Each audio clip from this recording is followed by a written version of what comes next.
everybody. We're starting already, yes. I hope everybody's feeling refreshed after a cup of coffee and a bite to eat. We've had a fantastic morning already, and I'd like to introduce Joe Nguyen, who is Senior Vice President APAC for comScore. Joe's a veteran of the online analytics industry, although I did just say he's a very young man to us, with over 20 years' experience in the APAC region across the user and vendor sides of panel-based audience measurement and site-side analytics. He's an active thought leader, regularly moderating and speaking at conferences in the region, today being another of those examples.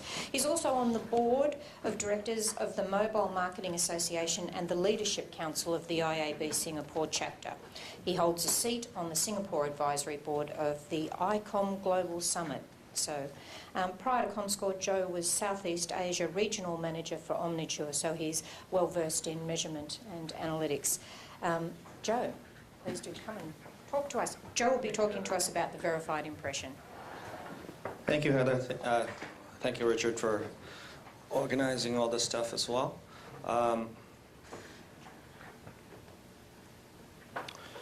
Right. Stuart Wilkinson sent his apologies. He was originally going to present this, and he sent me his deck last week. And it was like 50-some slides, and it was really, really technical. And I streamlined it down, but it's still going to be a bit, there's still bits in there that I'll just gloss over. Feel free to jump in if you have any any detailed things that you want. But we're going to talk about the verified impression, campaign validation, ad fraud, brand safety, viewability, the three main points.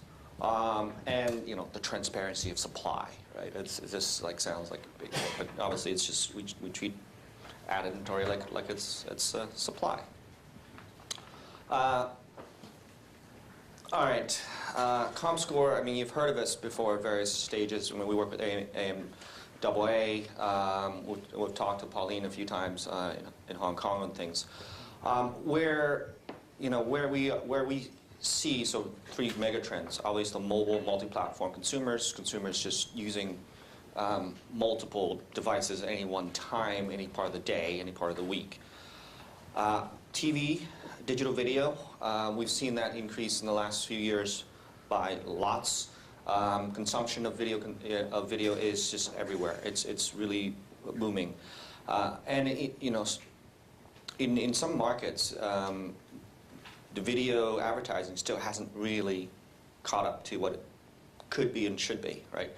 In particular, like Japan, it's really weird that in a mobile environment and that people are viewing stuff on their phones for years, and video advertising there is just like starting. And when we talk about money, the ad spend in Japan, it's freaking huge, right? And of course, it's still very much TV based. And advertising automation, what Grace was really talking about, all this stuff. So these are three trends which we're seeing happening, and we're smack in the middle of it. And questions: am I reaching bots? Should I trust programmatic GRPs? Can I validate my advertising? comScore as a company over the years, we founded in '99, and I actually around the same time.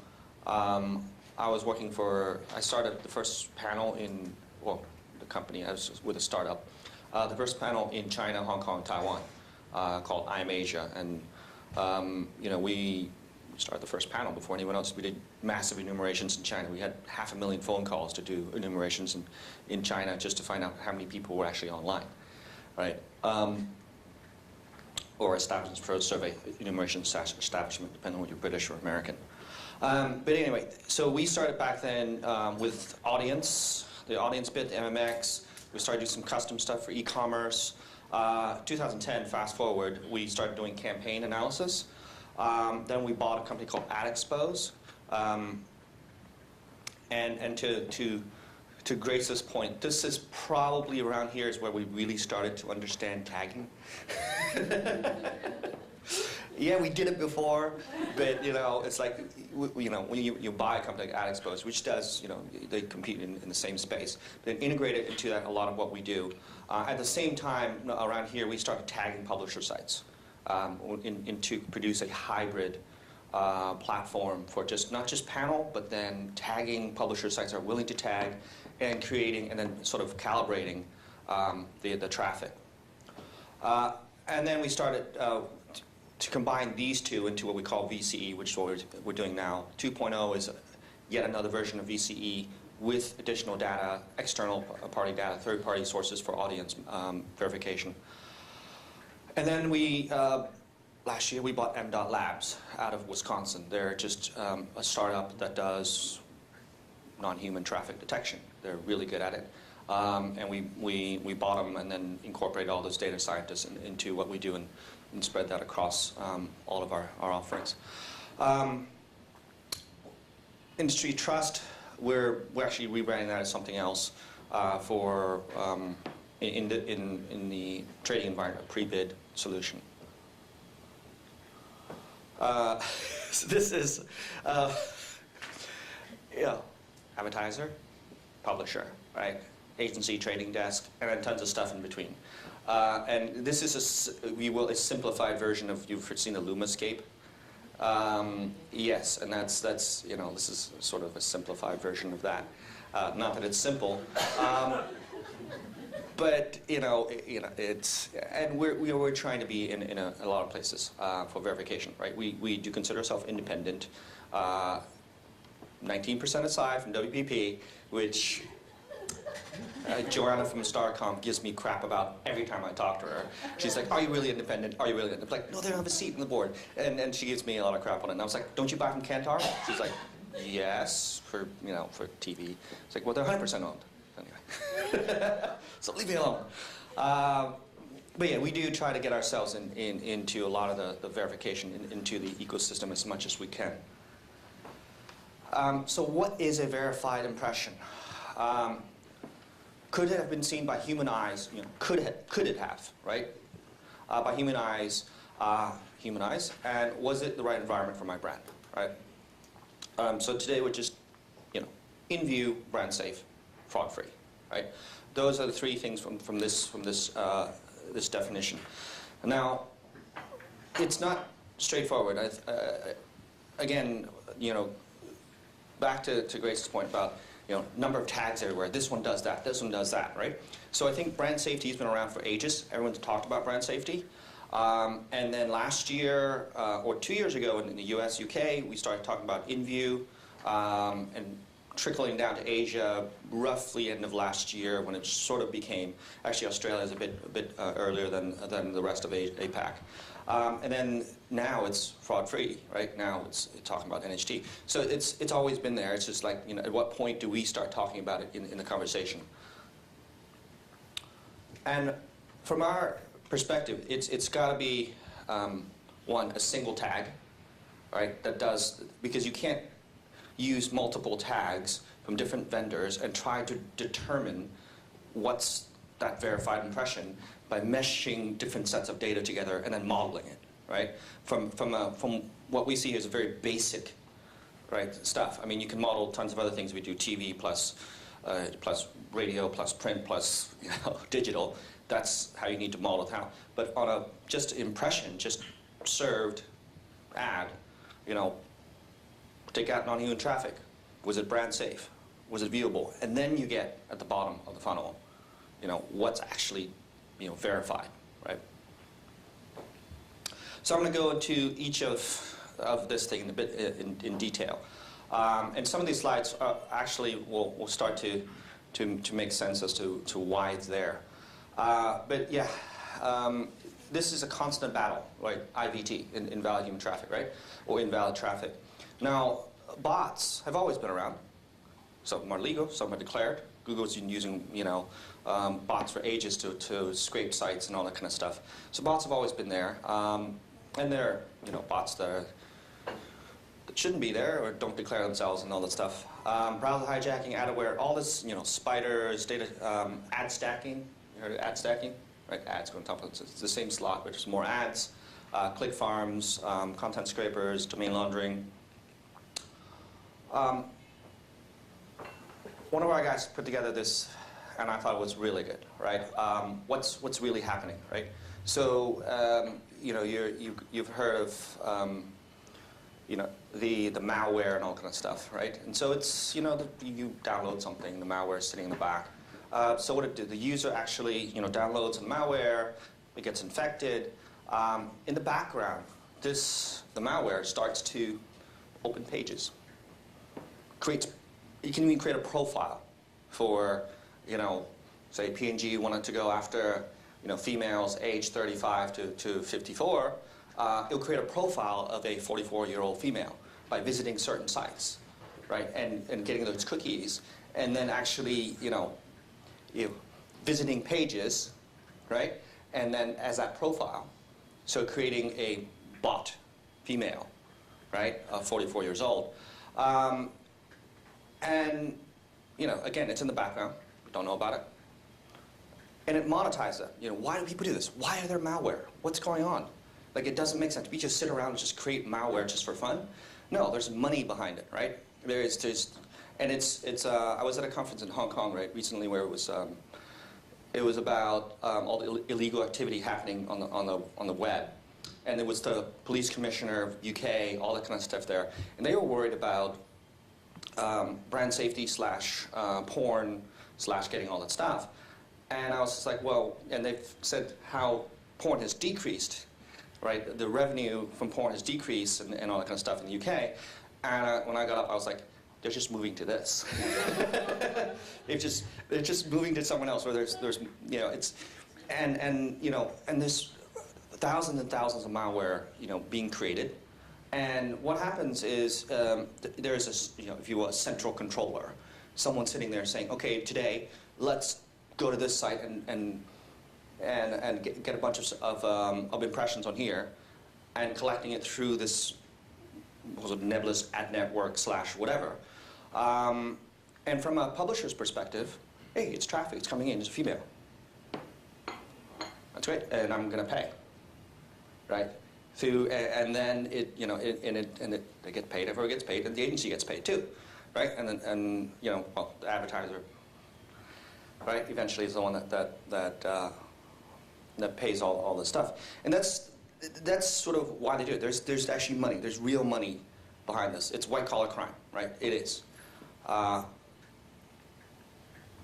Domain laundering, same thing. What you know, media buy places an ad, goes to an ad exchange. They think they're buying from a premium website, but what's really happening is it's actually pointing to somewhere else.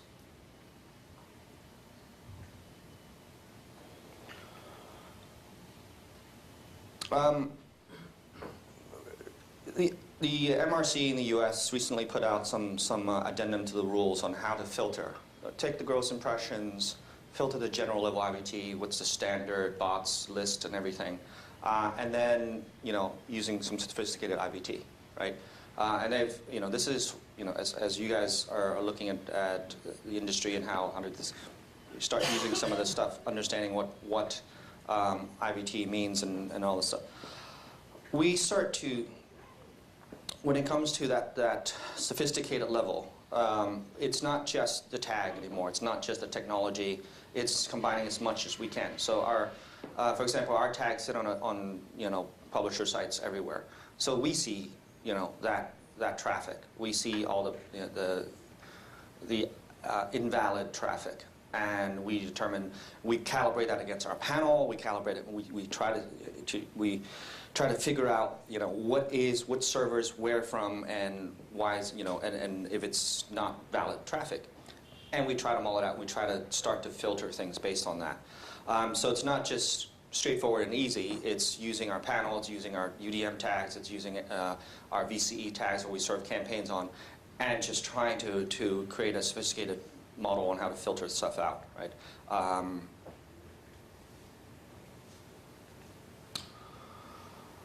So invalid varies by type of site. The non-premium sites do get more, so roughly 10% have more than 25%. 27% have 5 to 25%, and 63% have tons of them. Premium sites get it too, and it's very few get more than 25%. 10% roughly gets between 5 to 25%. But detecting it is actually not that easy either. And in the top 100 sites, right? So with below, so for example, the U.S. is 89%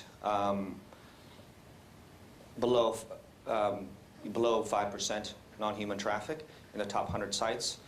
But if you look within sections, some sections they get to 46. So what they're not targeting the whole site, right? They're saying, hey, sports, because today, the football game in the UK or whatever, so they'll target that section, because that section is the one that's going to have a lot of traffic.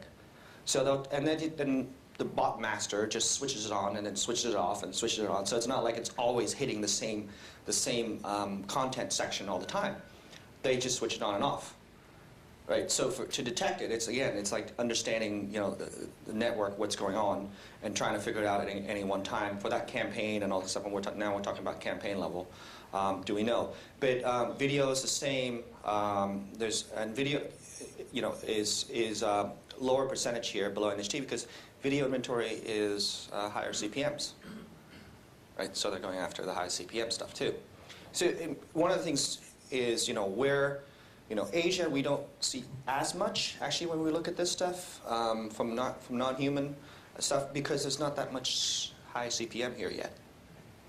There will be. I mean, and it's coming. It's just like if you're a bot master, like hey, let's go chase after the big CPMs and get paid there, and slowly work, grow it as you need. If it's more blocking there, we'll start doing it elsewhere, right?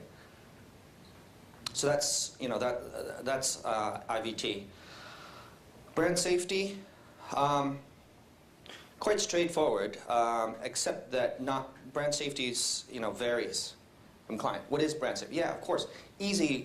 Straight take out pornography, take out nudity, race hate. Yeah, that's that line here. Yeah, nobody wants to be on the other side, except for maybe some telcos, right? Any telcos in the room? But it's high bandwidth, right? Politics sometimes, but depending on the brand, different reasons, and then it gets to the actual content itself as well. But brand safety does vary. It's not just a straightforward, black and white, right? For a lot of brands. We try to alert or block or place a house ad or some public service ads or something like that on that stuff. But this is this stuff we've been doing for ages. What we did earlier this year is we bought a company called Proximic, and they actually have a better technology to actually understand the content of the page, and so we can actually plane crashes, you don't want to be on it, if you're an airline, you don't want to be there, that kind of stuff. But the actual written content in like 15 or so languages that we're looking at. So the idea is to do brand safety at that level as well. So viewability, right? This is the big topic. So ad viewability, how is it measured? That tag that we put on the various sites can measure lots of things. You can request a lot of things from the browser. You can get the screen size of the monitor. You can get the screen size of the browser, and what's viewport as you scroll up and down, right? And this, when you count, viewability, it's this little green thing. It's a, MRC standard. 50% of this ad has to be on there for 1 second, right? It sounds straightforward, but it's not everyone does the same thing. And Richard's laughing because he's ABC UK and he's seen some of this stuff. But it's not that straightforward. I mean, it seems like, yeah, that makes sense, right? Well, I haven't even talked about tabs yet with a browser, right? I mean, that just throws another shake in the chain. Mobile viewability, right? So browser okay, straightforward. We tend to use the same thing if it's a browser, if it's Safari or Android browser. In-app, it's kind of hard right now. Define currently is 100% in view, right? Because when it's in an app environment, it's harder for us to figure it out. And unless we have SDKs in there, and then no one, there's tons of apps out there. We're not going to, millions. I mean, we're not going to get our SDK and all this stuff. So mobile browser, straightforward, right?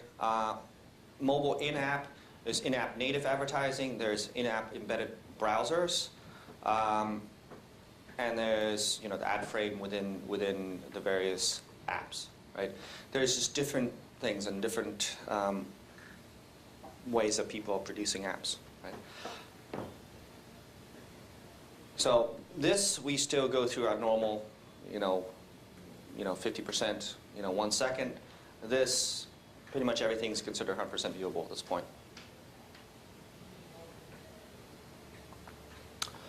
This is a quick benchmark, what that we've seen in terms of, don't worry about the in-target stuff, but in view, 42%, 53%. We're actually still higher on the in view stuff.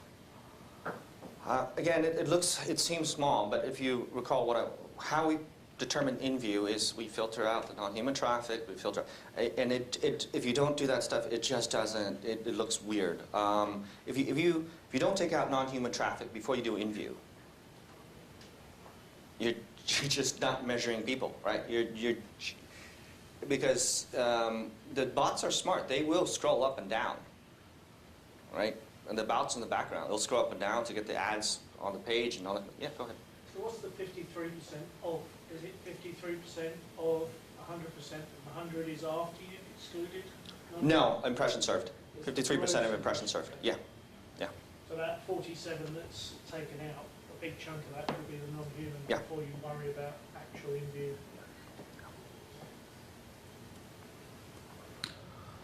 So this is what I was getting to. Why do different vendors produce different results?